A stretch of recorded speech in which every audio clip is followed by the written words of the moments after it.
Well, my friends, this is a special edition, the Arctic Blast edition of my weekly walkabout, which typically happens on Wednesday.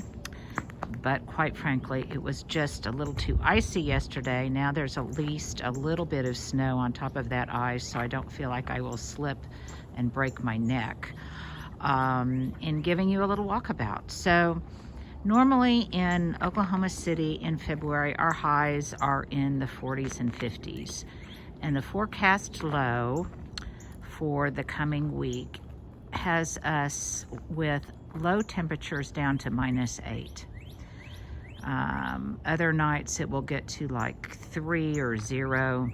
Now this is extraordinarily cold for us. This is not typical and is apparently the coldest we've been definitely since the 80s and perhaps since the 1940s. So we're all freaking out a little bit here about our gardens. And after the assault from the ice storm in October, this is, I think we have a little bit of PTSD, let's put it that way. So my biggest concern are not for the bulbs that are starting to come up. There are already daffodils starting to poke their heads out, some tulips, some alliums. I think those will really be fine. What I'm mostly concerned about are my extraordinarily large boxwood topiaries that are in very, very heavy concrete pots that really were impossible for me to move. You may ask, why don't I have them covered? Well, there is a thin veneer of ice on there that I am hoping will protect them. Some of my Canadian friends that follow me here, and by all means, you guys, if you live in an extremely cold location and you can give any words of wisdom or comfort to those of us in the South who are not used to these temperatures, if you could give us feedback on what we can expect and how hardy some of these things, like my Green Mountain boxwood, how hardy they will be in these pots. Forgive me if I'm not speaking clearly because my mouth is having a hard time moving. I have a new appreciation for all of those anchors that have to stand out in the cold to deliver the news. You'll also see that now there's getting a dusting of snow on them. There are some flakes coming down. My concern is, and one of the reasons I don't have these blanketed or anything like that, is because in my garden, I have just not found that to be effectual in the past, partly because typically we get winds, they blow off, plastic is not an option. And I also have found that when I do cover them with a blanket or something, then if we get a lot of snow on top of that, that tends to splay them even worse than they were splayed before. So for me, it just hasn't proven to be that effective. But I am hoping that these guys will tough it out, especially those in the large pots. Those that are in smaller pots, I've brought as many of them in as I could. But as I've said 100 times, I do not have a greenhouse. And so I guess to a certain extent, I just have to leave it up to fate. Another thing that I'm concerned about is some of the hydrangeas were already starting to put out some buds. I imagine that there will be another year without hydrangeas on those plants that bloom on old wood. I planted last week in the front. It is lovely, I have to say. It is beautiful out here. But I planted in the front some new Obsession Nandinas and a couple of other things that I watered in very well after I planted them. And I mulched them with lots of leaf cover. I'm hoping that they will make it. It seemed a better solution than leaving them out in their plastic pots. So I did get them in the ground and I think they'll be okay. I did, one of the admonitions that I gave you guys before all of this happened was to make sure everything was watered really well. And fortunately, Mother Nature helped us in that regard because we got a really good rain just prior to all of this that I think was a good soaking rain and hopefully will help protect those root zones of plants that might be vulnerable.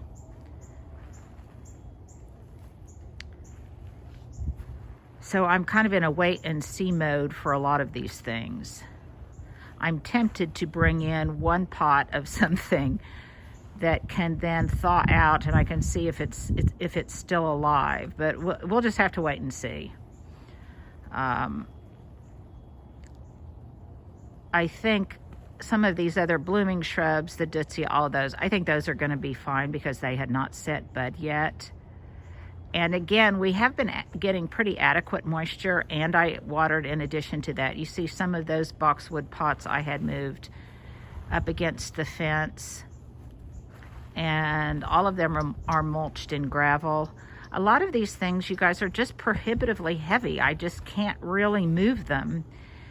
And you know, I've laughed. Stuart sometimes says that I just need to get a huge tarp to put over my entire garden during instances like this. But in practicality, that is not possible. And I just have, quite frankly, too many things to cover. So you know, it's gardening, excuse the expression, is kind of a crapshoot sometimes, and especially this year. And I know all of you so have my sympathy. This Arctic blast in some cases is even more brutal in your neck of the woods than it is in mine. Again, as I'm looking at all of this, there's the irony that it looks so pretty against, so pretty but so cold. I think right now, I'm not sure, I think it's like 16 or something out here. Those of you that live in cold climates, I know, are far more used to all of this than we are.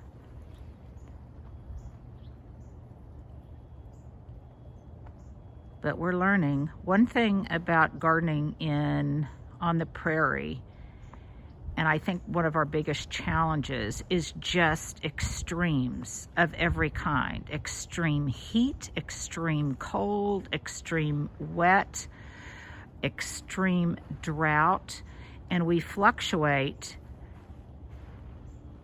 along that continuum of extremes, and it makes it very, very difficult for our gardens to adapt, for the gardener as well. But I want you to see what it looks like now, and I think for the duration of February it's supposed to be this cold. So many of you have asked about those cages, and I do have a source for those coming up, and I will let you know about that. I think any kind of lattice work is especially pretty in the snow. So I'm going to go back in front of the fire and warm up. My fingers are frozen. Warm up, and I'll post this. But again, if you have experience, those of you that live in really cold climates, and you can give some assurances about frost hardiness of certain plants, particularly certain kinds of boxwood, if you would let us know, that would make us feel better. And all of us can commiserate with one another, because this Arctic blast has pretty much hit the entire country. You guys, please stay safe, stay warm, and I'm sending you some warm hugs today. Take care.